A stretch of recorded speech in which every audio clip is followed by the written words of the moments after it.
Eh bien salut à tous et bienvenue sur GamerTech. Aujourd'hui nouvel essai d'un fauteuil gamer avec cette fois-ci le Secretariat Titan version XL, c'est le fauteuil ici sur lequel je suis assis. Alors j'ai déjà présenté sur la chaîne les deux autres références de la marque, à savoir le Secretariat Omega et le Secretariat Titan. Et ici, comme son nom l'indique, ce Titan XL, c'est en fait le modèle le plus imposant du constructeur, pensé pour les joueurs les plus grands et les plus lourds. Alors en effet, ce modèle XL, il est pensé pour des joueurs qui vont mesurer entre 1m80 et environ 2m10, pour un poids compris entre 100 et 180 kg.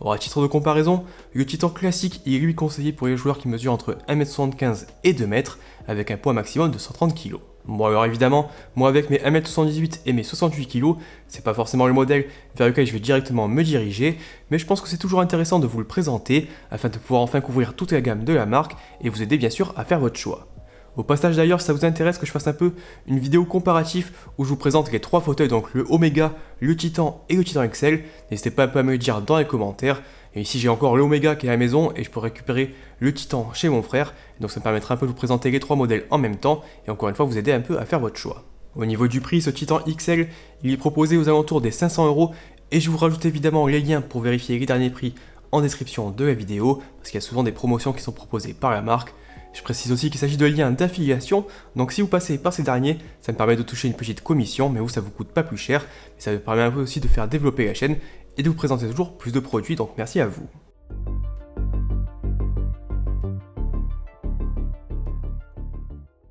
Allez, comme d'hab, je débute directement avec un petit tour du côté de l'unboxing et du montage. Alors comme souvent, c'est livré directement démonté dans un gros carton bien solide d'environ 35 kg, et tous les différents éléments sont ici bien protégés, et logiquement il ne devrait pas y avoir de mauvaises surprises pendant le transport. Les différents outils nécessaires au montage ils sont évidemment inclus dans la boîte, et on va voir que la marque propose aussi quelques petites astuces pour faciliter le montage, et ici il faudra environ compter une petite quinzaine de minutes, et ça peut se faire seul sans aucun problème. Pour la première étape, on vient monter les roulettes sur la base en aluminium, et ici il suffit de les enfoncer bien fermement. On récupère ensuite le vérin qu'on vient insérer au milieu du pied, puis on ajoute le petit cache en plastique pour la protection. On s'attaque ensuite au dossier, et ici on va dans un premier temps venir dévisser les 4 vis qui sont déjà installés sur les côtés, puis on va venir le fixer à l'assise de la chaise. Alors ici le gros point fort des fauteuils Secretariat, c'est la présence en fait d'une charnière qui permet vraiment de faciliter l'assemblage, puisqu'il suffit de faire glisser le dossier dans l'axe de l'assise, et on n'a pas besoin de galérer à bien visser tout en portant le tout, comme chez la concurrence, et ça c'est vraiment très pratique. Alors une fois que tout est bien aligné, on revise donc les 4 vis, puis on vient ajouter les caches latéraux en plastique. Alors encore une fois ici tout est pensé pour faciliter le montage, puisqu'il s'agit de caches magnétiques, alors que chez la concurrence c'est souvent des caches à venir visser, et c'est un peu plus galère. Une fois l'assise et le dossier assemblés, on a une petite vis à dévisser pour débloquer le système d'inclinaison. Ensuite on vient retourner le tout et on fixe justement le mécanisme d'inclinaison sous l'assise à l'aide de 4 vis, en prenant soin évidemment de vérifier le bon sens. On récupère enfin la base de la chaise et on insère le vérin au centre du mécanisme. Et une fois que la chaise est remise dans le bon sens, le montage est terminé, il ne reste plus qu'à venir placer le coussin appuie-tête. Alors je fais maintenant un petit tour concernant le design et les finitions de la chaise, puis je passerai ensuite sur les différents ajustements ergonomiques proposés, et enfin je vous ferai un petit retour sur le confort après une dizaine de jours à ses côtés. Alors tout d'abord un peu du côté du look général de la chaise, on reste un peu comme sur les Titans classiques, sur un design de style racing, mais c'est quand même plus sobre que chez de nombreux concurrents, et notamment les modèles qui sont proposés plutôt en entrée de gamme. Alors visuellement moi je trouve ça toujours aussi propre, avec ici une version noire en cuir PU qui s'accompagne de quelques accents rouges au niveau des coutures. La chaise elle est aussi proposée dans un coloris entièrement noir identique au Titan que je vous ai déjà présenté sur la chaîne, et Secretariat propose aussi 3 coloris avec un revêtement en tissu. Alors par contre face aux autres modèles, cette version XL ne propose pas de coloris aux couleurs des équipes de e-sport ou de certains jeux, ni de version en cuir nappa, et ça c'est un peu dommage. Alors si je rentre maintenant un peu plus dans les détails, les principales différences ici entre cette version XL et la version classique, elles vont se faire principalement au niveau des dimensions du fauteuil, avec notamment le pied qui passe de 70 cm de diamètre à 80 cm sur ce modèle XL, de façon à profiter d'une meilleure stabilité générale. Alors l'assise aussi elle est élargie, avec une largeur qui passe de 52 cm à environ 58 cm sur ce modèle XL. On a aussi un dossier qui est légèrement plus grand, mais la différence n'est pas énorme par rapport au Titan classique, et de toute façon je vous laisse un peu vérifier toutes les dimensions directement sur le site de Secretariat. Vous avez vraiment tout qui est indiqué de façon très claire et précise, et ça vous permettra un peu de faire votre choix en fonction de votre morphologie. Aussi toujours dans l'idée de supporter des charges un peu plus lourdes, le mécanisme qui gère les différentes inclinaisons est renforcé sur ce modèle Titan XL, et comme j'ai expliqué en introduction, la chaise elle peut désormais supporter un poids maximum de 180 kg, donc logiquement il y a de quoi faire, même pour les joueurs les plus costauds. Du côté des finitions, et comme sur les précédentes chaises de la marque que j'ai pu vous présenter, ça reste toujours d'excellente facture. Alors ici sur ce modèle, les différents revêtements y respirent toujours autant la qualité, notamment pour du cuir synthétique, et au niveau des coutures rien à redire, et globalement la chaise elle semble vraiment taillée pour durer. Alors moi de mon côté j'utilise par exemple la Secret Lab Omega depuis une bonne année, et honnêtement elle n'a pas bougé d'un poil, donc je pense que c'est également plutôt bon signe. Du côté des accoudoirs, on retrouve aussi toujours une structure et des mécanismes en métal, recouverts par des caches en plastique. L'accoudoir en lui-même, il s'accompagne aussi d'un rembourrage plutôt agréable, qui va être ni trop mou ni trop ferme, de façon à offrir un bon confort au niveau des coudes et des avant-bras. Enfin évidemment le fauteuil, il s'accompagne toujours d'un très bon coussin pour la tête, donc ici c'est un coussin avec une mousse à mémoire de forme, et ça fait vraiment la différence par rapport aux coussins qui sont proposés par la plupart des autres constructeurs de chaises gaming. Ici ce coussin sert vraiment à quelque chose, et on peut un peu ajuster sa position grâce à la sangle élastique. Pour ce qui est des lombaires, on n'aura pas directement de coussins dédiés, car le support est directement intégré au dossier de la chaise, mais ça je vais y revenir dans un instant, en faisant justement le point sur les différents ajustements ergonomiques proposés par cette Secret Lab Titan XL. Alors ici la chaise propose globalement les mêmes options que ce qu'on avait déjà découvert sur le fauteuil Titan classique, avec tout d'abord un réglage au niveau de la hauteur, qui pourra être ajusté entre 48,5 et 58 cm.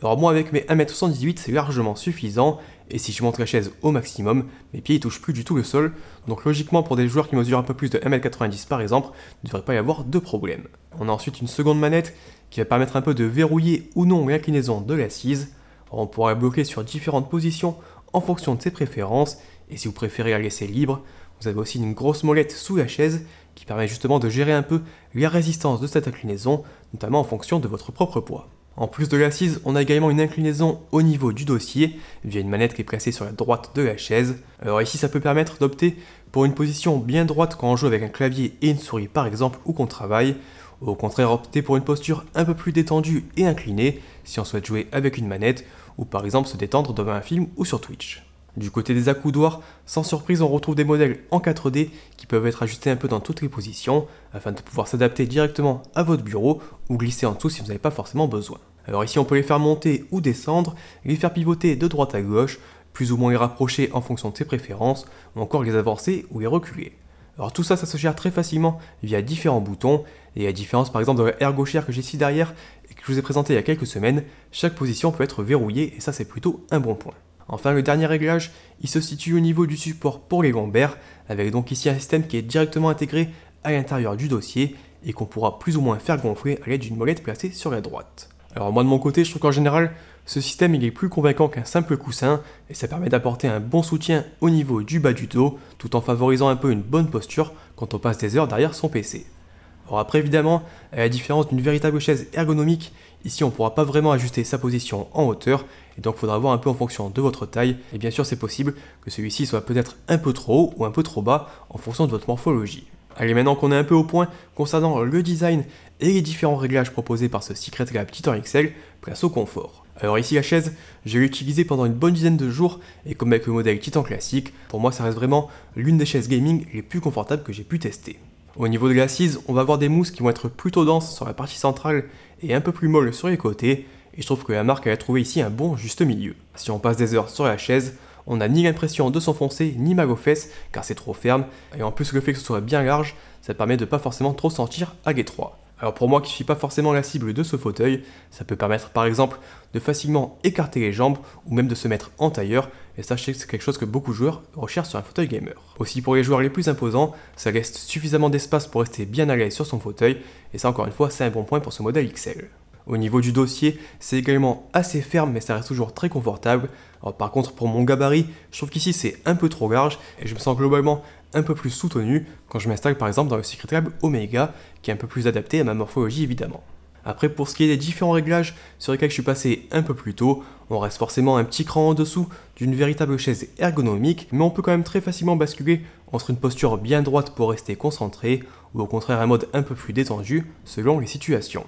Alors ça pour moi ça reste forcément un très bon point, et clairement si vous faites partie du public ciblé par ce modèle XL, vous devriez pouvoir être installé pendant de longues heures pour vos sessions de gaming ou du télétravail par exemple. Allez, je pense un peu avoir fait le tour de ce fauteuil Secret Lab Titan XL, alors je suis forcément passé un peu plus en vitesse sur certains points qu'on avait déjà découvert lors de mon essai de la version Titan classique, car les deux modèles se ressemblent beaucoup, mais dans l'ensemble de mon côté, je reste toujours aussi convaincu. Vraiment que ce soit en termes de confort, de montage ou de finition, je trouve qu'on reste toujours un cran au-dessus de ce que proposent la plupart des concurrents, et ici le fait d'avoir un modèle qui s'adapte vraiment aux gabarits les plus imposants, je trouve que c'est plutôt intéressant. Alors ce fauteuil, je vous rappelle qu'il est proposé aux alentours des 480-500 € selon les offres de Secret Lab, et je vous rajoute évidemment le lien en description pour vérifier les derniers prix actualisés. Alors malheureusement, ici c'est un peu plus cher que les modèles Omega et Titan, mais c'est aussi logiquement plus solide et durable, donc parfois vaut mieux y mettre le prix, surtout si vous pesez un peu plus de 100 kg, plutôt que d'opter par exemple pour une chaise à 250 € que vous allez éclater en deux au bout d'un an. Aussi à part le prix, j'ai quand même un petit regret du côté des revêtements qui sont proposés pour cette version XL, puisqu'on a seulement le modèle en cuir PU et en tissu qui sont disponibles, alors que sur les modèles Omega et Titan, on avait un peu plus de choix et un peu plus de coloris. Enfin pour terminer, et comme d'habitude, n'hésitez pas à me poser vos questions dans les commentaires et j'essaierai d'y répondre. Aussi dites-moi si ça vous intéresse un petit comparatif entre les trois modèles de Secret Lab, donc avec le modèle Omega, Titan et Titan XL, j'essaierai un peu de vous faire une vidéo complète sur les trois en même temps. De mon côté bien sûr, je vous remercie d'avoir regardé cette vidéo. Si elle vous a plu, n'oubliez pas de mettre un petit pouce bleu, de vous abonner et d'activer les notifications. Aussi si vous cherchez une chaise gamer, je vous rappelle que je vous ai fait une grosse vidéo où je vous explique un peu justement les points à prendre en compte lors de vos recherches. Donc n'hésitez pas un peu à y jeter un coup d'œil, je vous rajoute le lien en description. Et moi je vous dis à la prochaine. Allez ciao.